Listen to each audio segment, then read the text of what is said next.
आज आपण भेंडीची भाजी जरा वेगळ्या पद्धतीने करूया। भेंडी मोठी चिरून त्याचे बघा असे मोठे चिरून 4 भाग केलेले आहेत असे, आणि मग ते आता मी तळून घेणार आहे।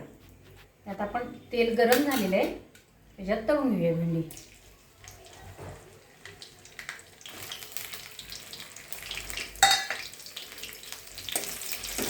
याचा चिकटपणा सगळा निघून जाईल, आणि एवढी मोठी भेंडी कांद्याबरोबर जर परतली किंवा लसणाबरोबर परतली किंवा कशाही बरोबर परतली तर भेंडीचा चिकटपणा काय जाणार नाही, पण बाकीचा मसाला आहे तो करपून जाईल। म्हणून आधीच भेंडी चांगली परतून घेते, तळून घेते त्याला। भेंडी आपली छान परतून झालेली आहे, म्हणजे तळून झालेली आहे थोडक्यात। आता त्यातला चिकटपणा पण गेला आहे। आता मी ते गॅस कमी करते आणि भेंडी काढून घेते एका ह्याच्यात। गरमच आहे, त्यात फोडणी घालून घ्यायची। मोहरी, जिरे, हिंग आणि हळद।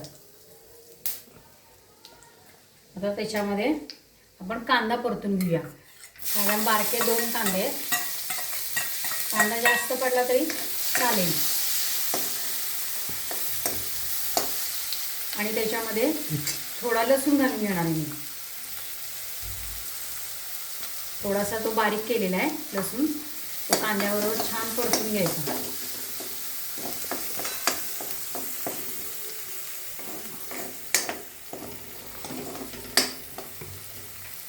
गॅस थोडा मोठा केलेला आहे।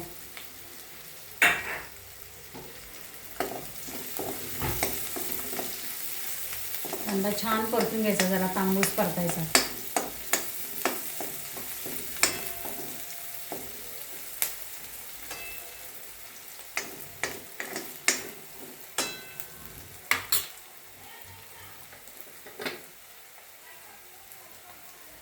झालेला आहे। आता त्याच्यामध्ये आपली जी ही तळलेली भेंडी आहे ती त्याच्यात घालून घेऊया। आता त्याच्यावरती कोथिंबीर टाकायची आहे आणि राहिलेले बाकीचे मसाले घालून घेऊ त्याच्यामध्ये। तांबडं तिखट चवीप्रमाणे आणि थोडासा गोडा मसाला। त्याच्यामध्ये मीठ घालायचं चवीपुरतं, आणि मॅगीचा आपला सब्जी मसाला ना भेंडीचा, तो मसाला मी घालणार याच्यात। थोडंसं कूट घालायचं ते।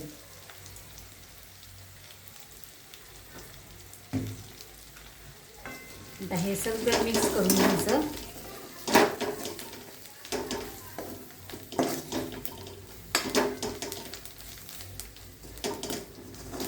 ही झाली आपली फ्राय भेंडी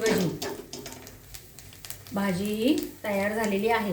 आता ही अजिबात चिकट लागत नाही आणि मस्त लागते बरं का, एकदम कुरकुरीत अशी। आणि मसाला आपला तयार झालेलाच आहे आपोआप, त्याच्यात बिन पाण्याचा मसाला तयार झालेला आहे, त्यामुळं छान लागते ही भाजी। नुसती जरी तुम्ही भेंडी उचलून खाल्लीत ना तरी चांगली लागते ती। अशा पद्धतीने घरगुती कुरकुरीत भेंडी करून खायची आणि मस्त राहायचं। लाईक, शेअर आणि सबस्क्राईब करायचं।